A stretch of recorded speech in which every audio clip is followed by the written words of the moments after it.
that I wrote for this new batch of songs. You know, I mean, I'd written a few others after my last record came out, and I wasn't quite sure where I was headed with the new album. But then I wrote that song on my way home from a gig last night, and not last night, one night, a couple years ago, and I realized like that was sort of the direction, whatever that means. Those were the songs that I wanted to be writing for my next full-length piece, and new songs just started tumbling out. So that song's kind of like the starting point for this new record. It's also on my acoustic EP, Vittles and Valentines, that I know some of you grabbed, and I recorded that over the summer, kind of because I was just getting impatient with how long this slow, deliberate, full-length, full-band album process was taking. I'm really, really excited with how this record has turned out. I deliberately have not rushed it. I have forced myself to take my sweet time with it, but it's just challenging, and I like being spontaneous. So on a few days' notice, I booked 2 days at a recording studio. I took an acoustic trio in there,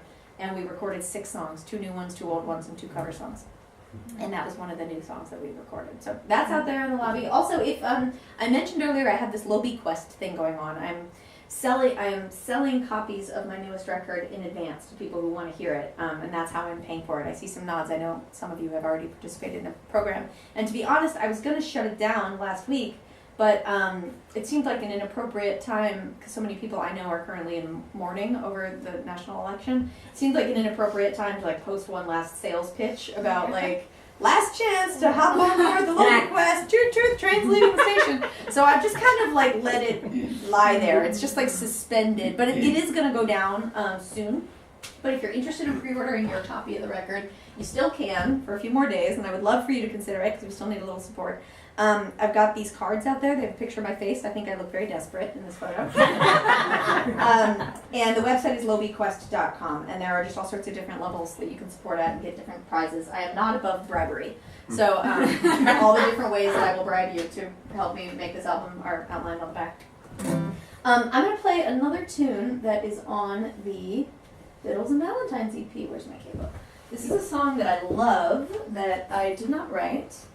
It's a cover of a really great singer-songwriter. I think you guys should keep your eyes out for him if you haven't heard him before. I think he has a really promising career ahead of him. His name's Bob Dylan. keep your ear to the ground on that one. Nobel Prize laureate. Yeah, exactly. Yeah. Nobel laureate Bob Zimmerman. This is just my closing wish for all of you guys. Now, what's up with Mark? Did you guys make him sit in the corner because he's new? I hope you're not shy. I'm going to come hang out with you.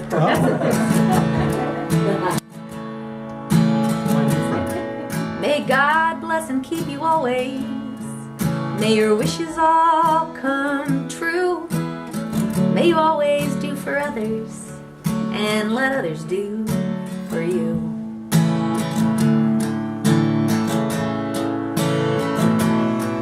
May you build a ladder to the stars, shine on every road. May you stay forever young.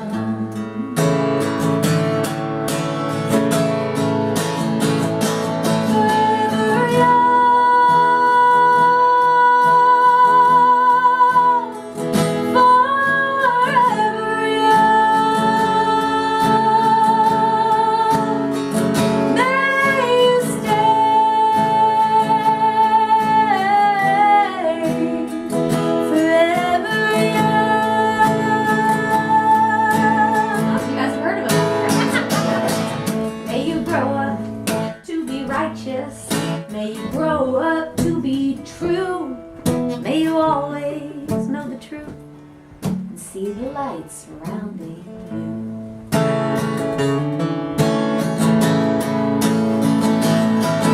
May you always be courageous, and may you stand upright and strong, and may you stay forever young.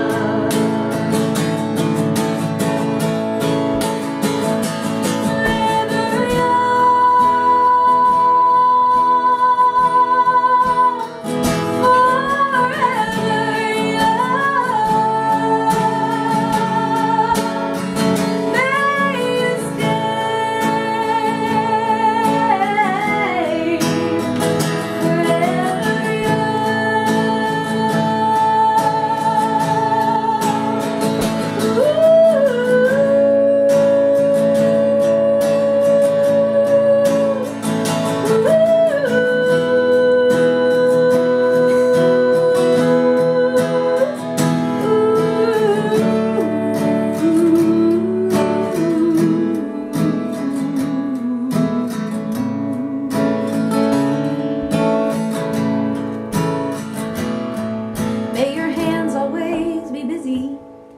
May your feet always be swift.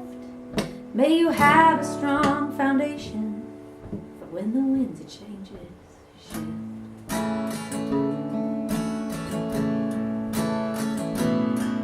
May your heart always be joyful. May your song always be sung, and may you stay forever young.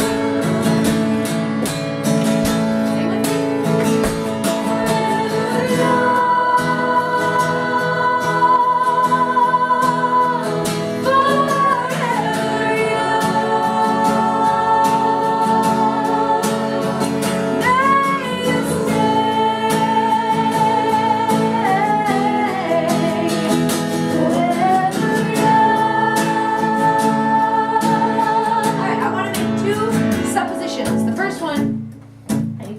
very good job so far, but I just want to throw it out there that volume is way more important than accuracy. I honestly don't care what note you sing, as long as you sing it so loud you can feel your chair vibrate.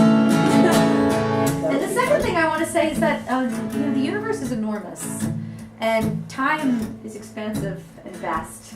And in that whole stretch of time and space, in that entire continuum, this is probably the only time that these exact people are going to be in this exact room at the same time. And there's something really special about that. It's magic, and I think we should take advantage of this opportunity, because I mean, we could try. We could try and all get together and do this again some other time, and trust me, I would love to. But there's always like one person gets a flat tire, or their kid gets sick or something or another. You know, there's always that one person that, means that we can all probably get together again. So this might be it for us. So I really think that we should take advantage of that opportunity and just see exactly how loud we can sing this together. Can we send all the sound into the ceiling and make the ceiling vibrate? Can we pop the ceiling off? I don't know. Let's try. So let's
My entire existence has been validated where volume is more important than accuracy. I'm proud of you, Don.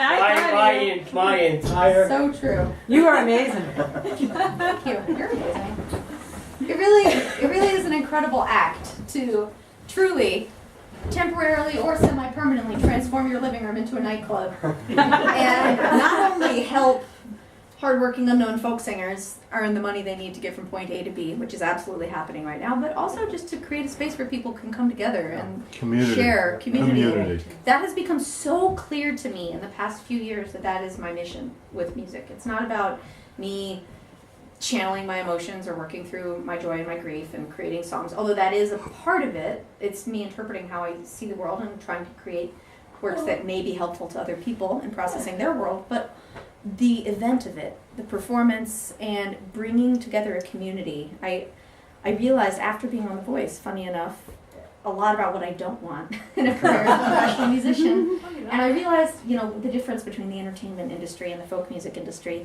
And I realized a huge difference between being judged and being a part of something. And when I'm when I'm performing for you guys, and you guys are my audience, we're all part of the same process, which is coming together and sharing joy and creativity and love and music.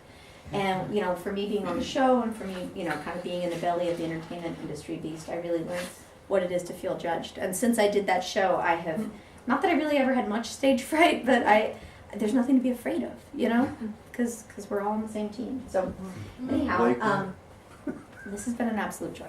Thank you so much for having me.